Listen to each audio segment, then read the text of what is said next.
Centrémonos ahora en los comandos propios de FTP. Bien, en la transparencia podéis ver un listado de los comandos más importantes que soporta FTP, entre los cuales podemos destacar, por ejemplo, el comando user y pass, que es el que permite a un cliente especificar al servidor cuál es el código, el usuario y el password del usuario que está haciendo uso de dicho cliente FTP, el comando quit para forzar una desconexión la terminación de una conexión FTP, o abort para forzar la transferencia en curso dentro de una conexión. Después también podemos distinguir otros comandos pues, para hacer una gestión de los ficheros con los cuales vamos a trabajar en FTP, ya sea pues, cambiar el directorio del servidor, subir un nivel del servidor, o bien listar información de los archivos que están en el servidor, crear un directorio, borrar un directorio, etcétera, etcétera. Otros comandos en cuanto a tipo de información, pues algunos los hemos visto en las transparencias anteriores. Por ejemplo, pass pide al servidor que seleccione una IP y puerto, puesto que el cliente se está conectando, quiere una conexión en modo pasivo. Port identifica la IP y el puerto de conexión de datos, etcétera, etcétera. En cuanto a los códigos de respuesta que un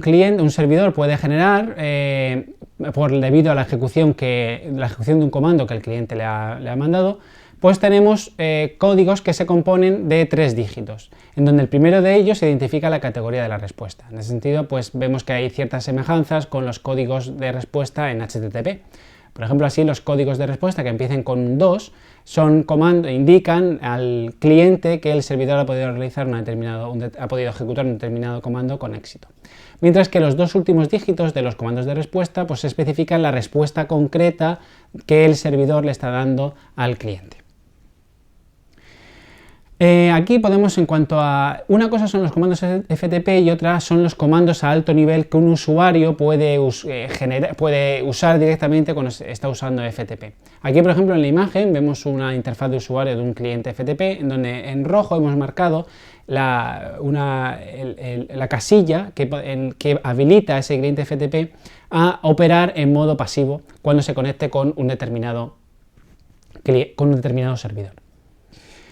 Así, por ejemplo, cuando un determinado usuario le indica a su cliente, al cliente FTP que está usando un determinado comando de alto nivel, por ejemplo get, esto realmente en la conexión a bajo nivel que hay entre ese cliente FTP y ese servidor FTP, corresponden a un determinado comando de bajo nivel, como en este caso el comando de alto nivel get se traduce en el comando RETR que el cliente le envía al servidor. Entonces es aconsejable distinguir entre los comandos a alto nivel que el usuario usa para comunicarse con su cliente FTP y los comandos propiamente de FTP, que son los que se intercambian el cliente FTP y el servidor FTP. En cuanto a cuáles son esos comandos de alto nivel que el usuario puede usar en su cliente FTP, bueno, pues aquí tenemos algunos de ellos, muchos de los cuales pues, son bastante autoexplicativos por su correspondencia con otros comandos, por ejemplo, que se usan en la shell de Linux. Por ejemplo, ls o ir pues sirven para listar un directorio convencional o establecido, cd y lc sirven para navegar entre carpetas, mkdir o rmdir sirven para crear o eliminar directorios, y get o mget, dado un fichero o varios conjuntos de ficheros, sirven para obtener un determinado fichero del servidor o un conjunto de dichos ficheros. Así como su equivalente put y mput para volcar ficheros desde un cliente a un servidor.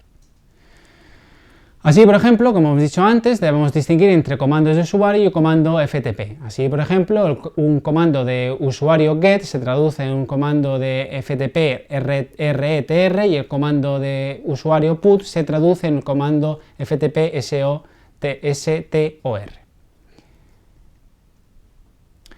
Bien, en cuanto a los procesos de autenticación que tenemos en FTP, pues como hemos dicho antes, en FTP soporta unas fases de conexión, de obtener puertos, de transferencia y de cierre.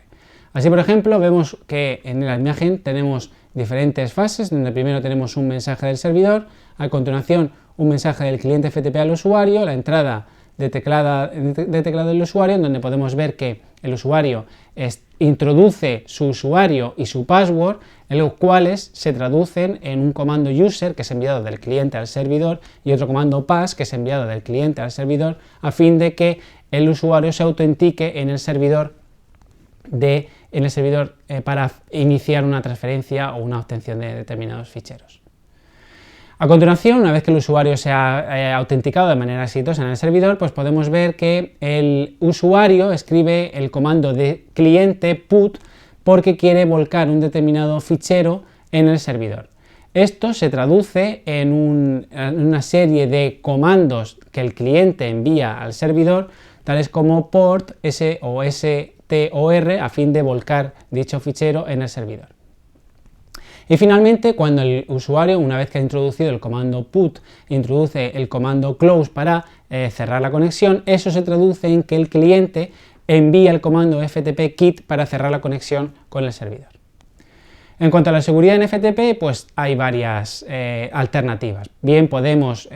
limitar a los usuarios que pueden acceder a un determinado servidor FTP. También podemos limitar directamente los equipos que pueden conectarse a dichos equipos o redes que pueden conectarse con dicho servidor FTP. También otra alternativa es limitar qué comandos puede ejecutar un usuario cuando se conecta a un FTP, o otras alternativas como FTP Security Extensions también pueden ser usadas.